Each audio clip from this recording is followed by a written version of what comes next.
Hello, my name is Sonia. This is Sonia with an I, and today I am bringing you a December Reads and Review video. We are at the doorstep of 2025, and I cannot believe how fast this month has went by. It's just quick as a flash. And I know everybody says that, but it just seems like it has really flown by. And I am kind of proud of myself this December, and you can be proud of me too if you want. But I read more this December than I usually ever get to read. December is busy for everybody with the holidays and, all of the hustle and bustle and all of that. I do a little side businessing in December. I wrap gifts and do decor for people. So I tend to have a little less time in December and, spending time with my family and doing all of those things too. But this December, I don't even know how many books I read. So we'll find out at the end. But I have read quite a few, and I haven't updated my my Goodreads yet. So that's why I don't know yet. Let's do this together. Are you ready? So this is in no particular order. The first I want to start with is The Life and Adventures of Santa Claus by L. Frank Baum. Now, I spoke about this book in my Christmas Cozy vlog, and you're welcome to go and view that if you like. I will put it in the description box. But in this book, I gave 5 stars.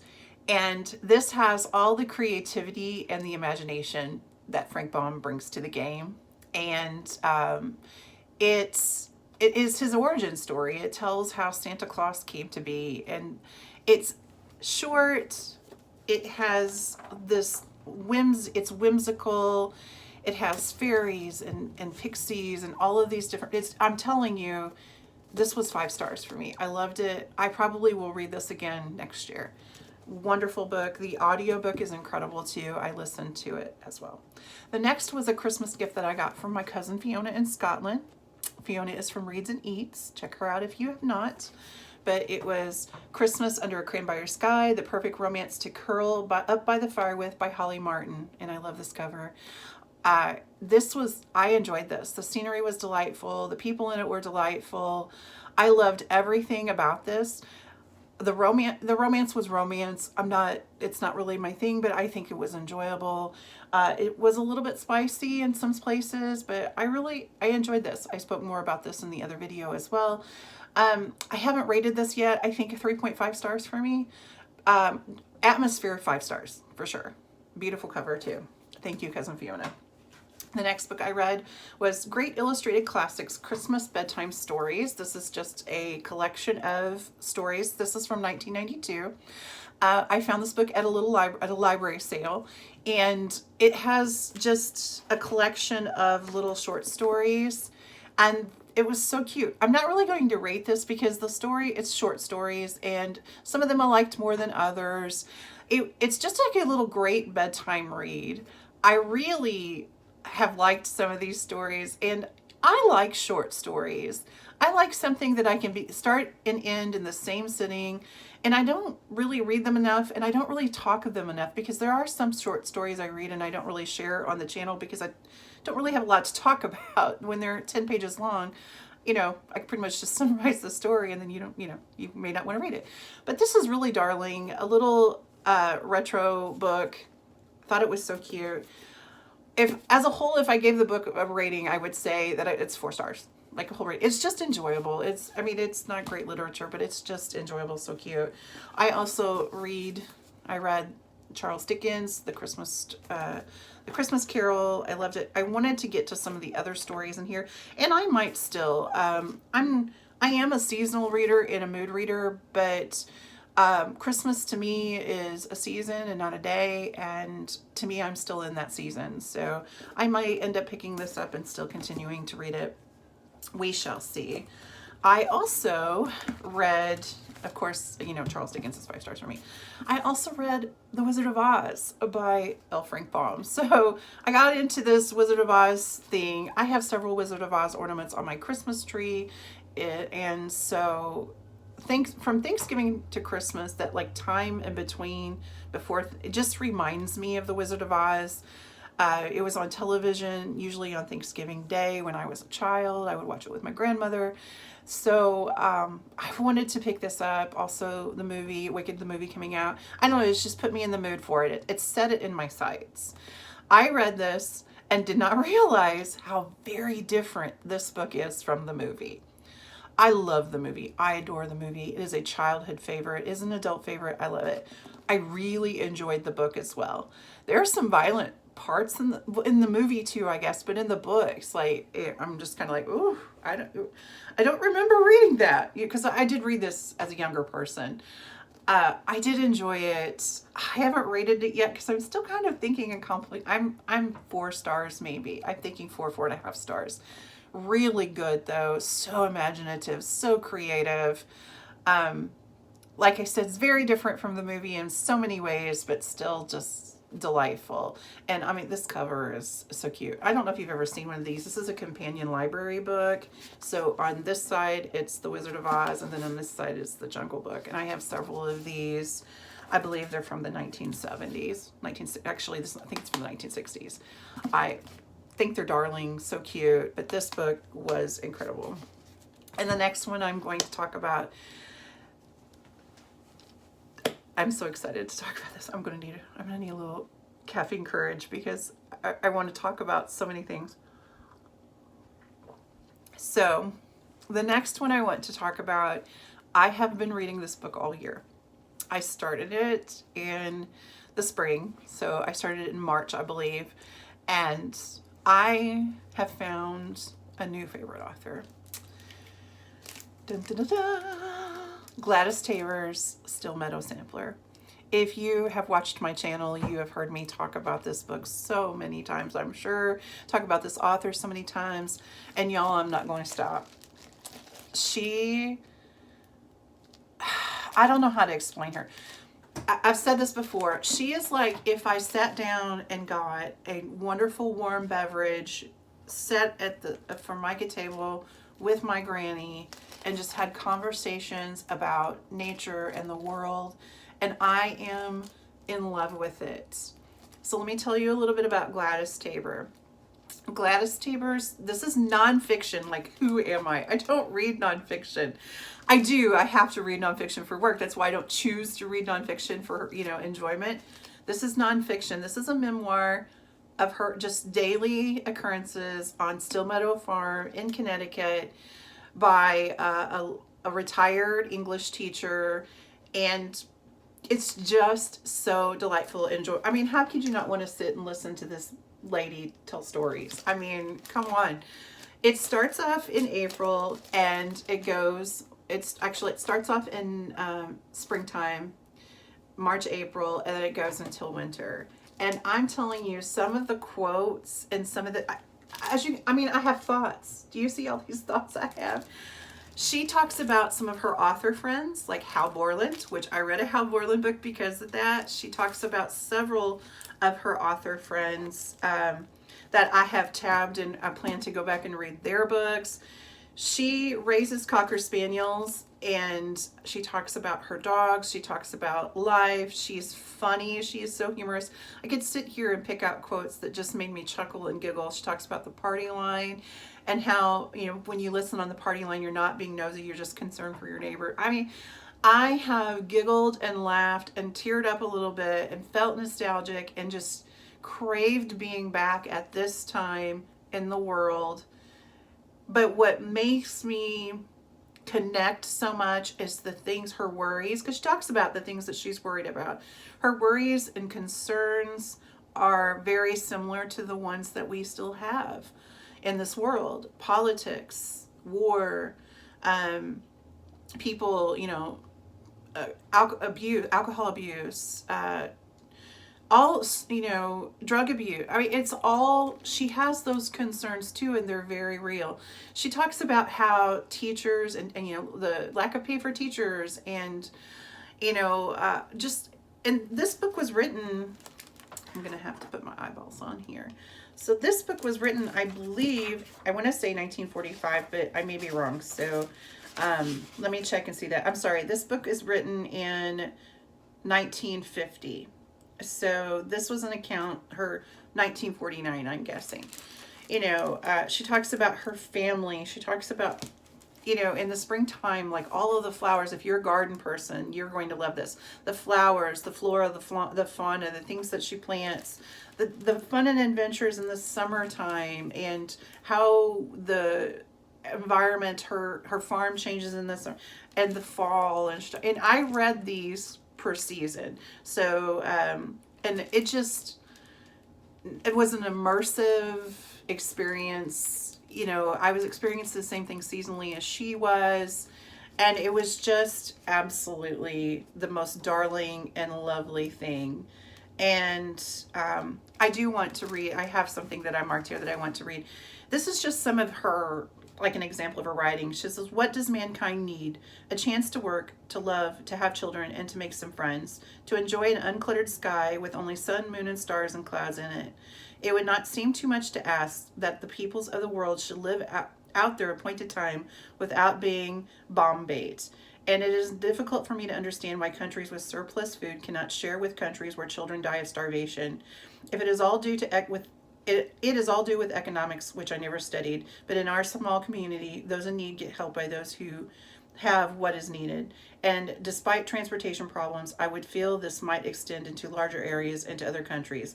Love thy neighbor as thyself covers a lot, for love involves sharing.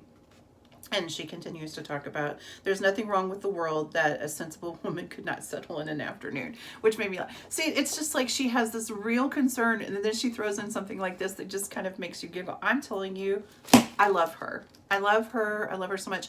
And I found out with a little research that she is a descendant of Cotton Mather, which was an author as well. So if you love cottagecore, cozy, slice of life, stories, if you love Americana, the 1940s, 50s, you know, grab this. Nostalgia, grab a Gladys Taber. Sadly, there are no more in print, but I have found them on eBay. I have found them thrifting. So if you ever see a Gladys Taber and you love those things, she is like the original cottagecore queen. This far, I'm just going to dub her here, cottagecore queen.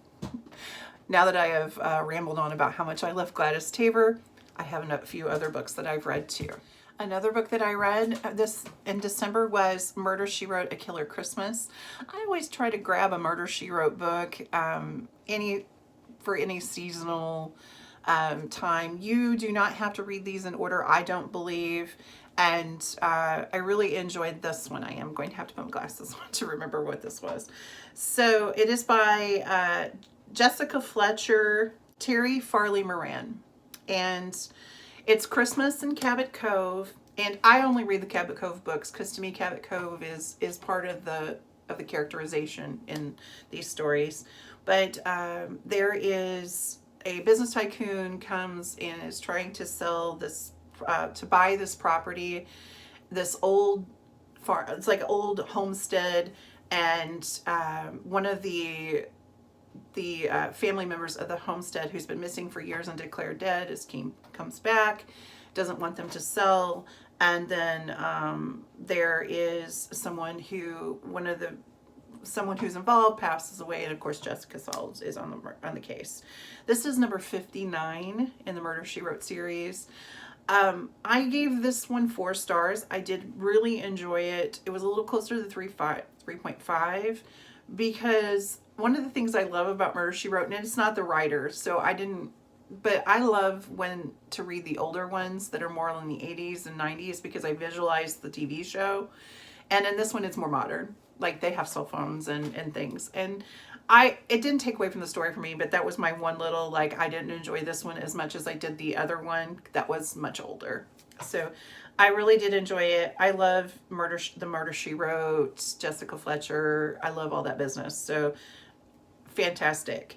The next one I read was You're a Mean One, Matthew Prince. This is by Timothy Janowski. This is This is a romance. We have the main character who's Matthew Prince, and he's rich and spoiled, and he makes this big like PR snafu. He's kind of an influencer, but his family has a lot of money. He makes this big PR snafu, and his parents sent him to his grandparents, and he's 22, but he still gets sent away. I don't.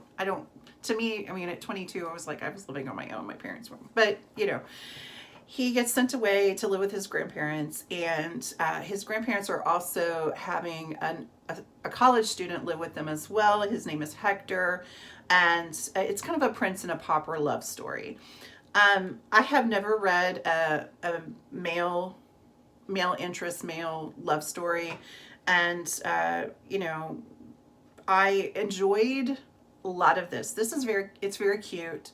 There are a lot of cute little like scenes with grandma and grandpa, and very, you know, putting up a Christmas tree, snowy, because she lives in a cute little like farmhouse. I didn't care for the main character. Was very unlikable to me because he's very superficial, and he's very like every single thing he wears he names the brand name. It reminds me a lot of Carrie from Sex and the City. If I had read this in my 30s, I probably really loved it because, you know, everybody was talking about, you know, Manolo Blahnik and all. Now that none of that even registers for me anymore. As it isn't important. And he is extremely superficial. He's extremely judgmental. He's very whiny. He's also 22, 23 years old, and he acts like he's 10. So that kind of got on my nerves. But I will say, I thought the love story was very predictable, but it was very sweet in a lot of places. You know, it's very Prince and a Pauper, like I said earlier. It is a little bit spicy. I think it is open door. It's not a sweet romance, but it was nice to, you know, I just, like I said, I enjoyed it. I enjoyed the diversity in it.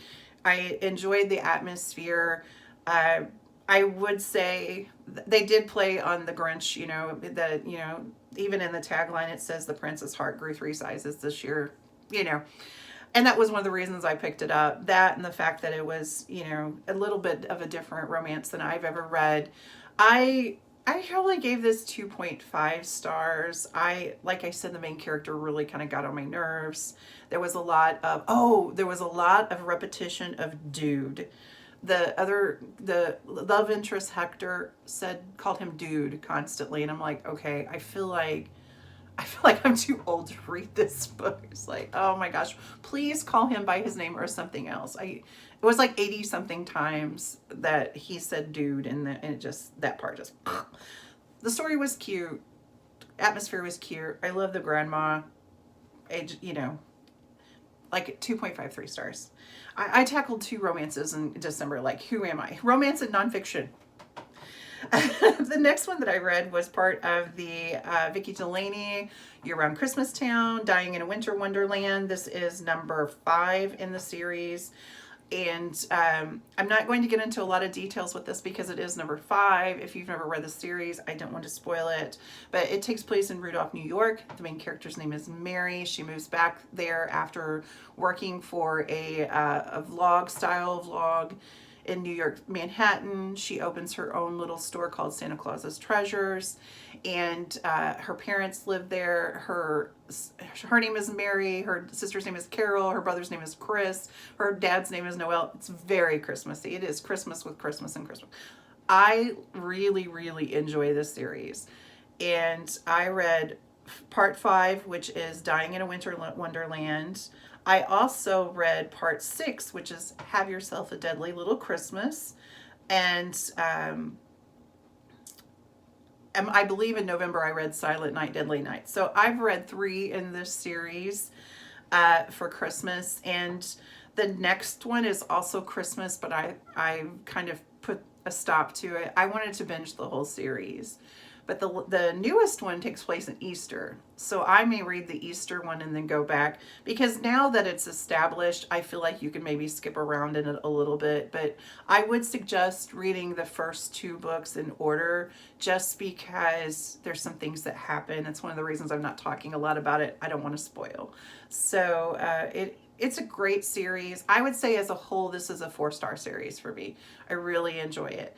I will say that I like the Christmas Tree Farm just a wee bit better. It's more my favorite. I really love this one too. Like I definitely, if you want some Christmas, this is it. And I talk a little bit more about that in the other vlog. The other book that I read is Letters from Father Christmas by J.R.R. Tolkien. This is 5 stars. This is Letters from Father Christmas to J.R.R. Tolkien's children. It is incredible. Amazing. Like, I need to own this book because I will read this over and over again. Fantastic book. And friends, I believe that is all the books that I read in December. So how did I do? How many did I read? I still haven't counted.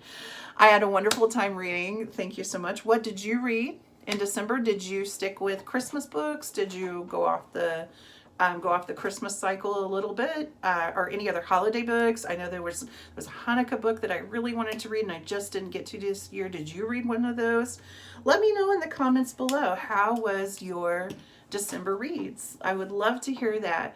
I really hope that you had a wonderful December. I am looking forward to 2025 here on the channel, spending it with you. Thank you so much for being here. Like and subscribe if you haven't.